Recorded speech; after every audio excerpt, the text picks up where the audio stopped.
নমস্কার, আমি সিদ্ধার্থ রায় চৌধুরী। আজকে আমার ভিডিওর মূল বিষয়বস্তু হচ্ছে রাষ্ট্রীয় স্বয়ংসেবক সংঘের পঞ্চ পরিবর্তন, এক যুগান্তকারী আহ্বান। সত্যি আমি ভারতবর্ষের একজন নাগরিক হিসেবে, একজন ভারতীয় হিসেবে অত্যন্ত গর্ব অনুভব করছি যে ভারতের মধ্যে আরএসএস এর মতো এরকম একটা সংগঠন যা রাষ্ট্র নির্মাণের জন্য নিরন্তর কাজ করে যাচ্ছে। রাষ্ট্রীয় স্বয়ংসেবক সংঘ তার ১০০ বছরের কার্যকাল পূর্ণ করেছে। ১৯২৫ সালের বিজয়া দশমী থেকে শুরু করে ২০২৫ সালের বিজয়া দশমী পর্যন্ত এই ১০০ বছরের কার্যকালে একটা নির্দিষ্ট কার্যপদ্ধতি অনুসরণ করে রাষ্ট্র নির্মাণের জন্য নিরন্তর আরএসএস কাজ করে গেছে। প্রতিষ্ঠা লগ্ন থেকে বিভিন্ন ধরনের বিরোধিতা, উৎসাহ, বিভিন্ন ধরনের নিষেধাজ্ঞা, বিভিন্ন ঝড় রাষ্ট্রীয় স্বয়ংসেবক সংঘকে সহ্য করতে হয়েছে, অতিক্রম করতে হয়েছে। যতবারই আরএসএস আঘাতপ্রাপ্ত হয়েছে, প্রত্যেকবার এই অগ্নি পরীক্ষায় উত্তীর্ণ হয়ে আরো শক্তিশালীভাবে বারবার নিজেদেরকে প্রতিষ্ঠা করেছে। বারবার রাষ্ট্র নির্মাণের জন্য নিজেদেরকে আরো বেশি করে মনোযোগী হয়ে নিজেদেরকে সমর্পণ করেছে। এটা হচ্ছে রাষ্ট্রীয় স্বয়ংসেবক সংঘ। আজকে বিশ্বের প্রায় ৪০খানা দেশের রাষ্ট্রীয় স্বয়ংসেবক সংঘ সক্রিয়ভাবে কাজ করছে। প্রায় ৮০খানার মতো মনোভাবাপন্ন সংগঠন রাষ্ট্রীয় স্বয়ংসেবক সংঘের সাথে কাজ করছে। ১ কোটির বেশি প্রশিক্ষিত স্বয়ংসেবক নিরন্তর এই রাষ্ট্র নির্মাণে নিজেদেরকে সমর্পণ করেছেন এবং নিরন্তর নিরলসভাবে কাজ করে যাচ্ছেন। প্রত্যেক দিন ভারতবর্ষের বিভিন্ন প্রান্তে প্রায় ৫৬,৫০০-র বেশি শাখা ভারতবর্ষের বিভিন্ন প্রান্তে প্রত্যেক দিন চলছে। প্রায় ৫২ লক্ষের বেশি স্বয়ংসেবক সংঘ প্রত্যেক দিন শাখায় অংশগ্রহণ করছে। আজকে রাষ্ট্রীয় স্বয়ংসেবক সংঘ বিশ্বের মধ্যে সর্ববৃহৎ সংগঠন। সত্যি আমাদের ভারতবর্ষে এরকম একটা সংগঠন আরএসএস, সত্যি আমরা গর্বিত এরকম একটা সংগঠনের জন্য। সংঘের প্রত্যেকটা স্বয়ংসেবক মনে করে সংগঠিত সংস্কারিত সমাজই হচ্ছে জাতির মেরুদণ্ড।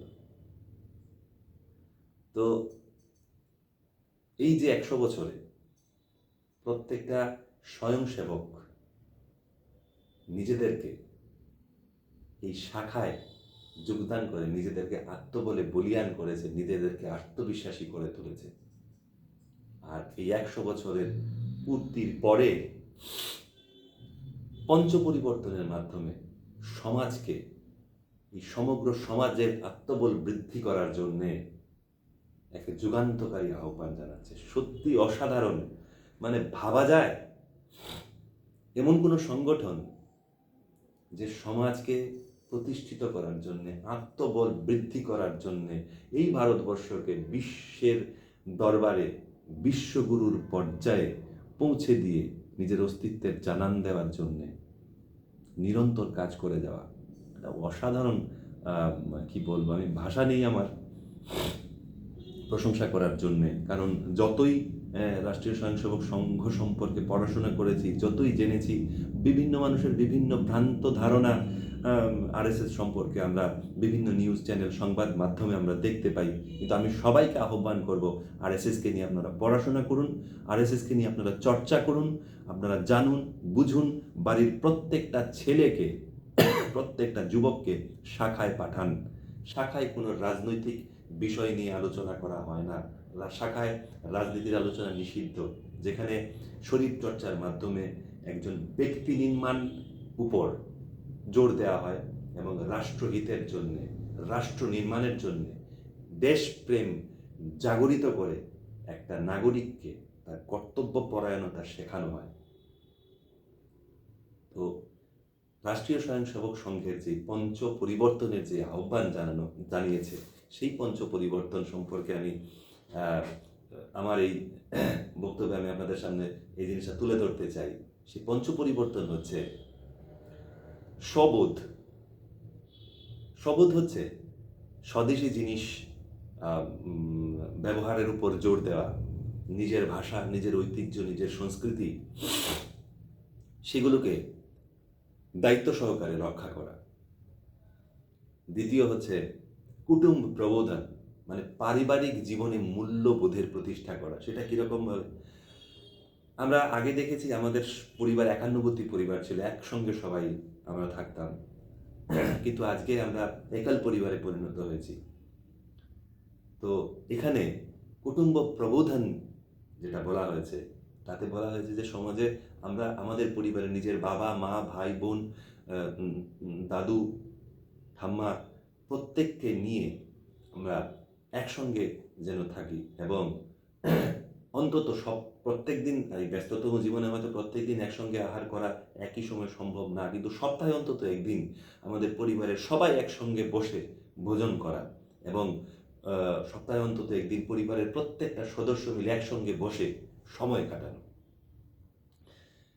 তারপরে হচ্ছে সামাজিক সমরসতা, যেটা ভেদাভেদ রহিত সমাজ রচনা করার জন্য দায়িত্বশীল হওয়া, জাতি বর্ণ ধর্ম নির্বিশেষে সবাইকে নিয়ে একসাথে চলার যেই প্রতিজ্ঞা, সেটা সমাজের প্রত্যেকটা মানুষ দায়িত্ব সহকারে আমাদের পালন করতে হবে।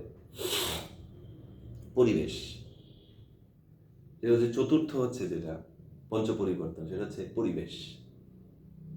মানে প্রকৃতিকে মায়ের মতো মনে করে পরিবেশ বান্ধব জীবনযাপন করা, প্লাস্টিক বর্জন করা। আসলেই আমাদের যে প্রকৃতি, আমাদের এই সনাতনী সংস্কৃতিতে প্রকৃতিকেই আমরা ভগবান বলে থাকি। যেরকম প্রকৃতি হচ্ছে কি, যেমন ভ দিয়ে ভূমি, গ দিয়ে গগন, ব দিয়ে বায়ু, অ দিয়ে অগ্নি, ন দিয়ে নীর, এই পঞ্চতত্ত্ব, এটা হচ্ছে প্রকৃতি। তো এই প্রকৃতিকে মায়ের মতো মনে করে পরিবেশ বান্ধব জীবনযাপন করা, পরিবেশকে ক্ষতবিক্ষত না করা। লাস্ট হচ্ছে নাগরিক কর্তব্য। নাগরিক জীবনের কর্তব্য বোধের নির্মাণ এবং আমাদের সংবিধানের মৌলিক কর্তব্যগুলোকে মেনে চলা। আমরা মৌলিক অধিকার নিয়ে আমরা কথা বলি, কিন্তু মৌলিক কর্তব্য নিয়ে আমরা কথা বলি না। হয়তো আমরা সেগুলো আমাদের চর্চায় আনতে হবে, যে আমাদের মৌলিক কর্তব্যগুলো কী আছে, মৌলিক দায়িত্বগুলো কী আছে, সেগুলোকে নিয়েও আমাদের আলোচনা করতে হবে। ভাবুন, এই যে পঞ্চ পরিবর্তন, কি অসাধারণ চিন্তা ভাবনা, এবং এই পঞ্চ পরিবর্তনের যেই চিন্তা ভাবনা, আমার মনে হয় সমাজের প্রত্যেকটা মানুষের কাছে সেই বার্তা পৌঁছানো উচিত।